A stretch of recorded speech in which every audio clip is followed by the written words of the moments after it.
we're out here live at a scorcher of a day of training camp, day 3. Chris Brown, Steve Tasker, and joined right off the top by Bills reporter Maddy Glab. Thanks for the polite applause claps. for the gallery, our studio audience. Which I is have me. to say, Maddy, it was a very toasty day today, and you braved the elements in an all-black ensemble today. I did. You know that what? is, you're brave. I do that so that people can't see how much I sweat through my shirt. So that's why we're going with black today. It's, All right. it's a safe bet. Fair enough. Oh my gosh! So it was dangerous hot Tasker's today. done a shirt change. I changed shirt.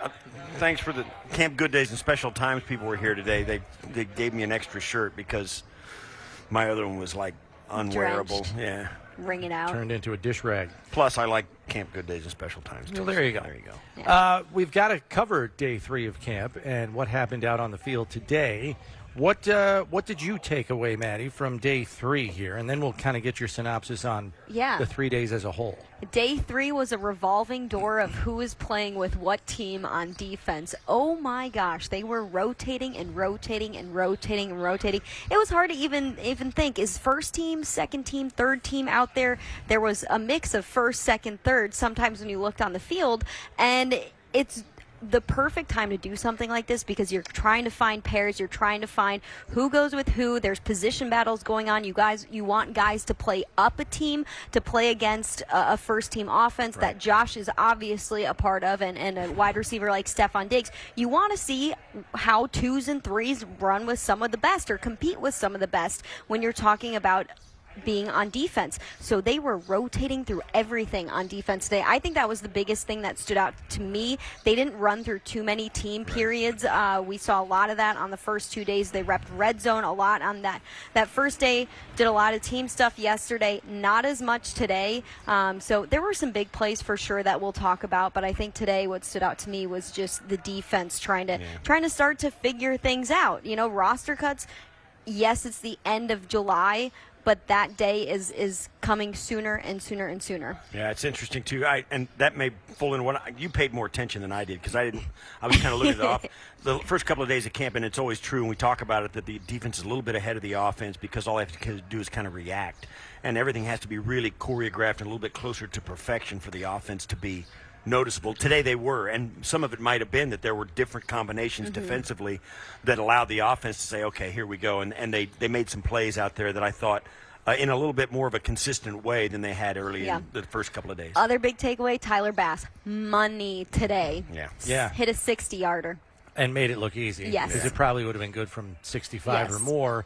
And, you know, Steve, who's seen a lot of special times in his day, was like, well, his leg should be super alive right now. It's day 3. Come on. And it's hot and it's humid and the ball is expanded because in the cold weather it's like kicking a rock. Yeah, 60-yarder in a team thing is still pretty impressive. It's pretty good.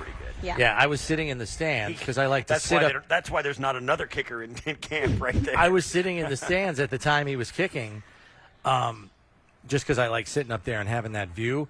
And I could hear the fans behind me. They're like, oh, he's going to kick a 50-yarder. I turn around and I look at him. I go, that's a 60-yarder. It's at midfield.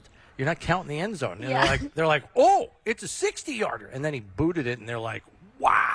Yeah. They were like blown away. Tyler Bass is something Because special. he's not a big guy, and he's just got so much juice in that leg. Yeah, he's got great leverage. His technique is awesome. And I think, Matt Smiley was the coordinator behind the mic today before practice early on, and he was asked about why Tyler Bass is as good as he is, and he said it was because he came in here with the right mind. He came in 2020, so it was a weird year and stuff.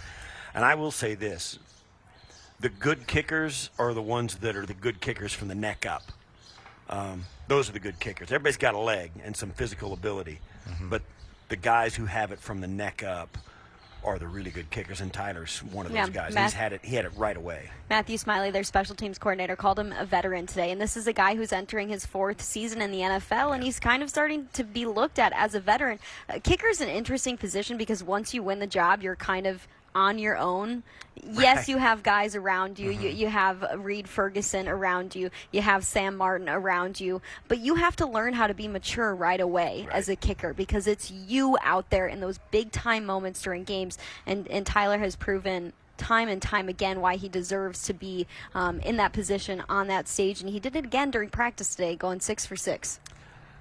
When talking about consistency, Maddie, through the first 3 days, players who have delivered every single day thus far, the two names that come to mind for me are probably Stephon Diggs and Dalton Kincaid, at least in terms of the passing game.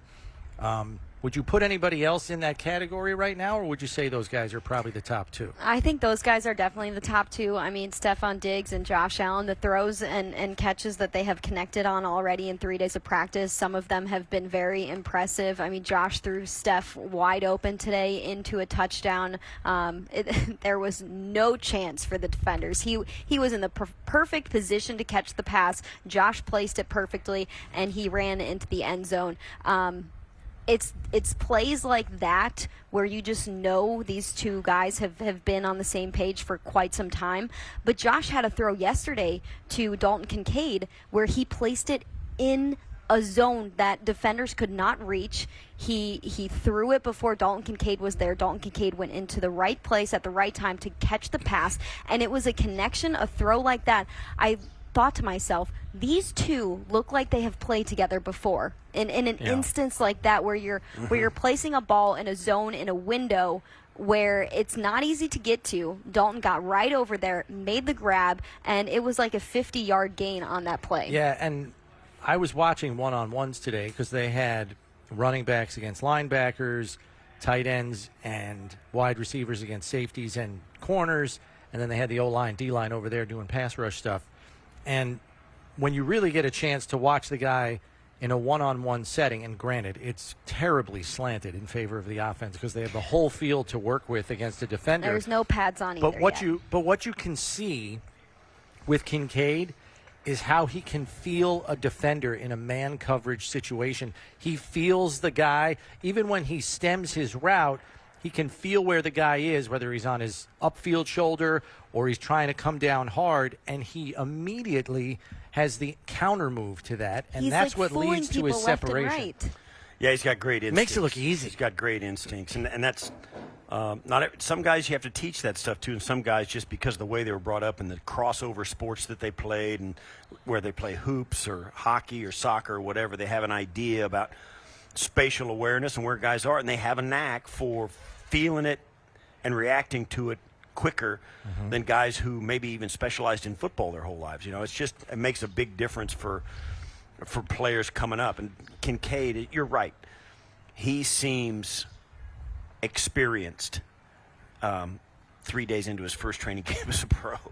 He does. Yeah. Dawson Knox is also connected on some nice balls with Josh Allen. I mean, today during 11-on-11, Josh fit it in a tight window through defenders, and Dawson was right there with the quick hands to make the grab. So he's had some plays that have stood out too. It's been fun to watch him in the red zone when they've repped red zones, red zone on offense and things like that. But it's been fun to watch Dawson and Dalton in there together because you think about and you talk about the multiplicity of this offense this year, and just watching them today in some scenarios, watching them on the field at the same time, I was like, oh my gosh, I cannot wait to see this week 1, week 2, week 3, because the things that they're going to be doing and how they're going to be using these two guys is going to be so fun.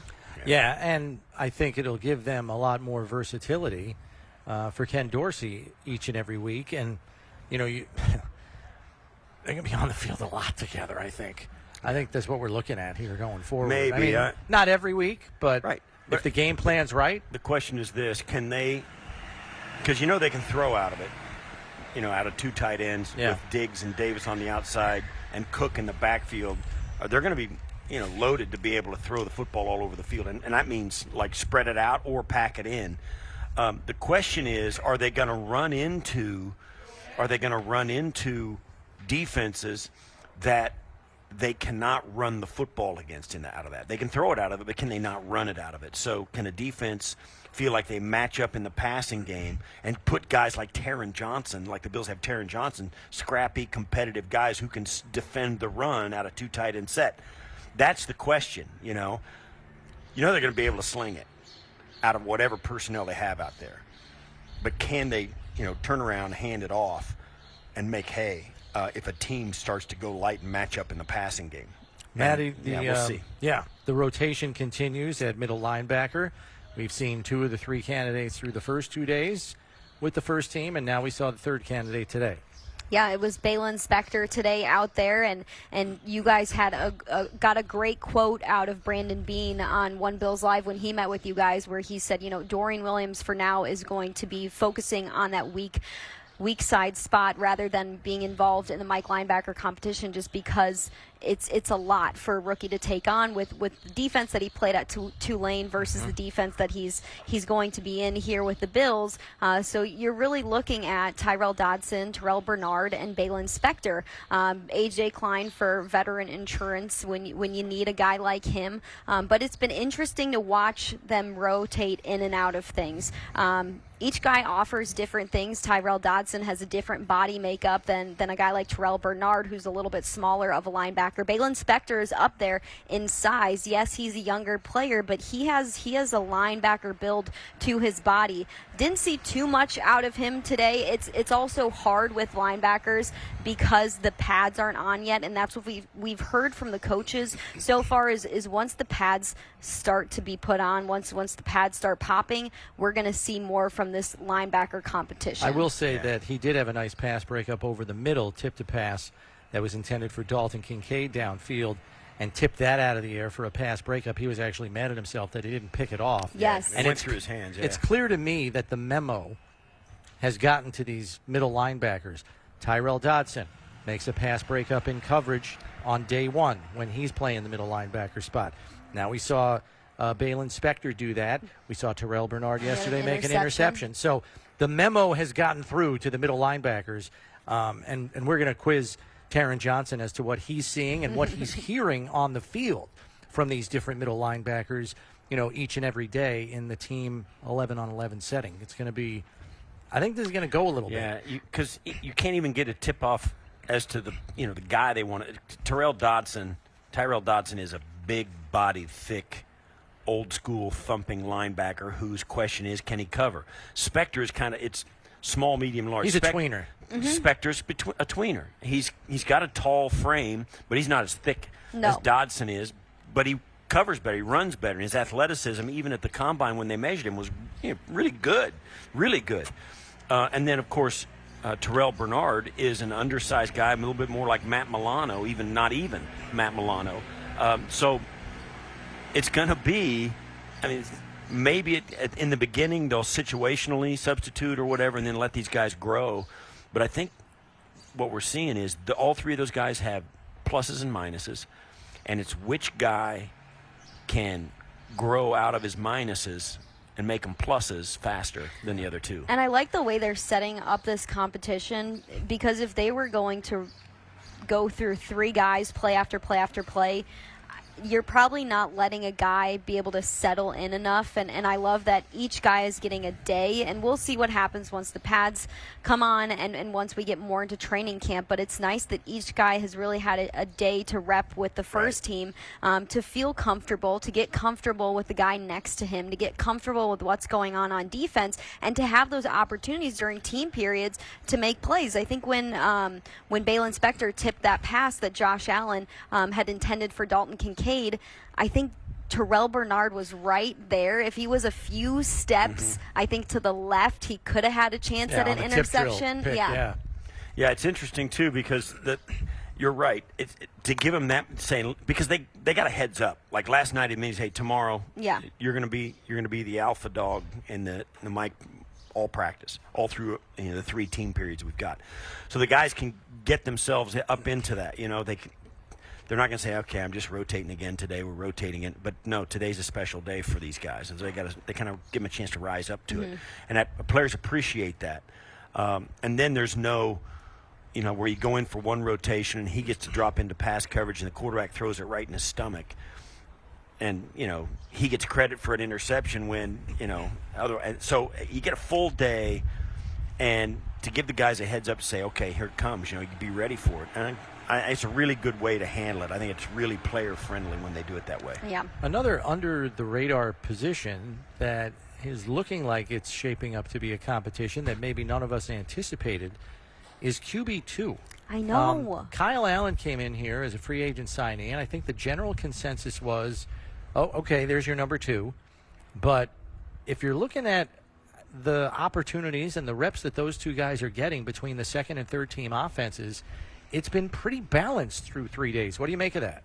Yeah, it's been interesting to watch them kind of rotate through second and third team and see, for all position groups, really see the veterans get the nod for the first day of practice. Guys who have been on the team before kind of being out there for the first time, and then the new players start to get rolled into things. But yeah, Matt Barkley and Kyle Allen have gone back and forth with who's repping second team, who's repping third team. I think that's good because you're getting to work with different wide receivers, tight ends, running backs. You're getting comfortable with a variety of people who are on this roster who you could be working with. And in the last 3 days, we've seen good things out of all of them. We've seen touchdowns. We've seen them connect with higher profile players on this team. But we've seen things that they can work on as well. We've seen interceptions and some missed passes, some dropped passes, whether that's a quarterback's fault or the wide receiver or whoever that pass was intended for. But I think we've seen some good and some bad. And I think you could say that for the entire team. I mean, Josh has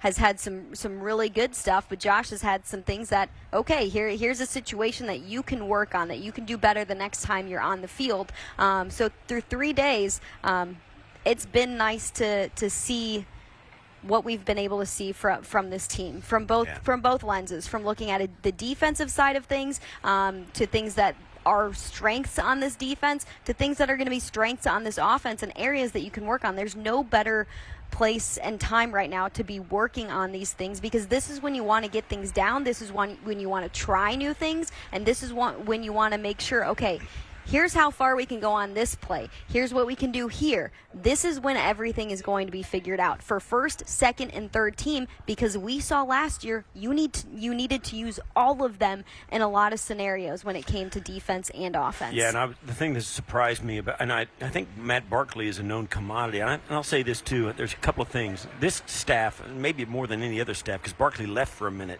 went to Carolina and then came back, went to the Jets, then to Carolina, now he's back. All within 6 months. Barkley's a gamer. You remember he came in off the street and beat the New York Jets 3 years ago when Josh went down, or 4 years ago. It was like 41-10 that game. And he lit him up. And he did the same thing to the Miami Dolphins in Week 18 3 years ago. Playing only a second half. Yes, he outscored them for their entire game just in the second half. He is a gamer, and I think this club knows it. He's also a good guy off the field, and like I said, the quarterback room is about Josh. It's not about Barkley and Allen. But I will say this now. Kyle Allen's got a live arm. Yes, he does. He's got a live arm, and when you're playing with a guy like Josh, that helps everybody else, because when Josh doesn't want to throw it on a Wednesday, Kyle Allen can, and he throws it like Josh, a little bit more like Josh. So what he does mentally, okay, that's one thing. I can't speak to how he's reading things or saying, and making the reads and running the offense. But the guy physically, when he throws, it's a little bit more like Josh than Matt Barkley. Matt had a series late in practice, and he had 2 tight window throws in 3 snaps. One down the right sideline to Keyshawn Johnson in tight coverage, made the play, and then 2 plays later, tight window throw over the middle to Jalen Wayne, when there were 2 defenders closing in, and he really had to thread the needle there off the right side, and he did that as well. I had nice play on that one. Made a sliding grab. So, I think I don't know if he's vaulted himself into a true backup QB competition, but if you keep showing out like that, this is the kind of coaching staff that recognizes it and isn't afraid to say, yeah, you know what? We signed Kyle Allen to be our backup quarterback in 2023, but he just got outperformed by Matt Barkley, who was more consistent here. So he's the guy right now. That could happen here. Yeah, of course, and Barkley's been here for a while. He knows this offense and knows where it came from, and that helps a lot, particularly in the early going. So I don't know, and, certainly at this point for a quarterback, there's no excuse for not being on top of it by this time, even if you're Kyle Allen and you've only been through OTAs and all that. So, but Barkley does have that edge. inexperience running this offense. There's a learning curve for a player like Kyle Allen with the new offense, trying to learn how things run here, trying to get adjusted to working with different players. To give Kyle Allen some flowers today, they were repping one-on-one drills today, which was always so fun to watch, those heated moments with a DB and a wide receiver in one-on-one drills. Kyle Allen tossed a beautiful ball over to James Cook. It was a pretty long ball, and Cook received it perfectly right into the end zone. It was against one of the linebackers, I think, James Cook was lined up against. So he threw a great ball over to James Cook. I know it was just one-on-one, but those are the plays that get our fans excited during practice as well. You covered the press conferences after practice today. Micah Hyde, Jordan Poyer, correct?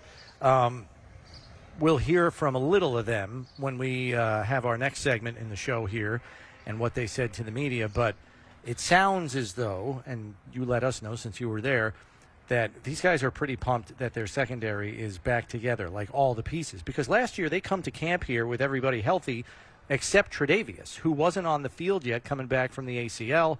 And then 2 or 3 days into camp, Jordan Poyer messes up his elbow, and that starts a domino effect the rest of the season, and Mike is out by week 2 for the rest of the year. How excited are they to have the band back together?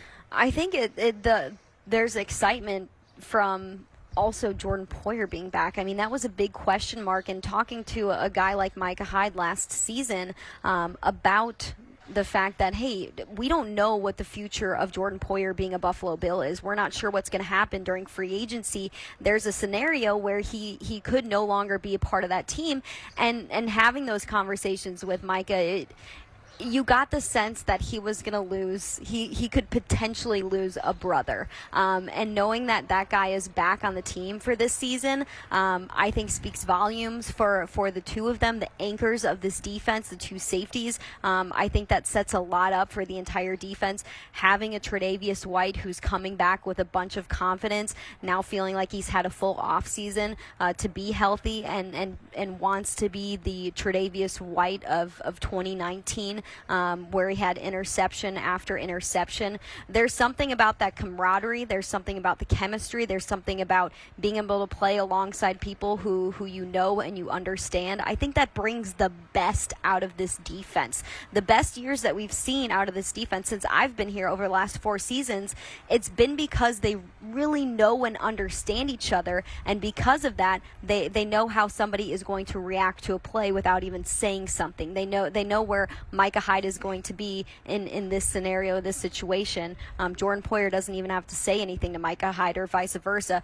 So I think that's those things that this defense feels like they're getting back, and hopefully, knock on wood here, they can do that through the entire season because they are going to be healthy. Yeah, and I think you're right about the fact that they understand the opportunity they were all given with Poyer re-signing here. The general consensus was Poyer's not coming back. The only reason he is because the market was so flush. It was crazy. With starting free agent safeties. They had 18 starting safeties on the free agent market this offseason, and that depressed Poyer's value where he didn't get the money he thought he could get, and then because his value came down, it put Buffalo in a position to get him back and make a competitive offer, which wasn't anticipated. So if you think about it, the initial core of this secondary, and this was a defense that was built back to front when Sean McDermott got here in 2017. The fact that they get one more season than they probably all anticipated that they would have together to play as a group, I don't think that's lost on them, number one. And number two, I think they want to make the most of it. Yeah, one more thing on that. Just they have one more year that they know they will have together. I feel like there is a sense of let's make the most of it. There's some urgency behind them. And there's always been urgency. They've always been after the Super Bowl. But there's a consensus of we don't know how many more years we're going to get together, so we need to make the most of this year. We almost didn't have a year with Jordan Poyer. We're getting him back. The band is back together. Let's go do something because we know we have this year. Yeah, and there's no reason to think they can't. They are really good, and they've got great people up in front of them. If Von Miller comes back, as he will, and when he does, they've got Leonard Floyd on the other side, Poona Ford down inside, Daquan Jones. They've got Jordan Phillips on the rise. Ed Oliver in the fold. I mean, this is as good a roster as the Bills could possibly have hoped to have had at the end of last year coming back. And we'll see how it comes together. Yeah. But, health, the bounce of the ball, the scheduling, snowstorms, all of that stuff have yet to be determined. Maddie, thanks for checking in with Of us. course. As Thanks for always, having me. we'll keep our eyes on BuffaloBills.com where we can find some of your practice reports as you're on the sidelines just about every day out here. Pads Woo. on Sunday. Let's go. First full padded I'm practice excited. over the weekend. Thanks for popping in. I'm sure we'll catch up with you later on in camp.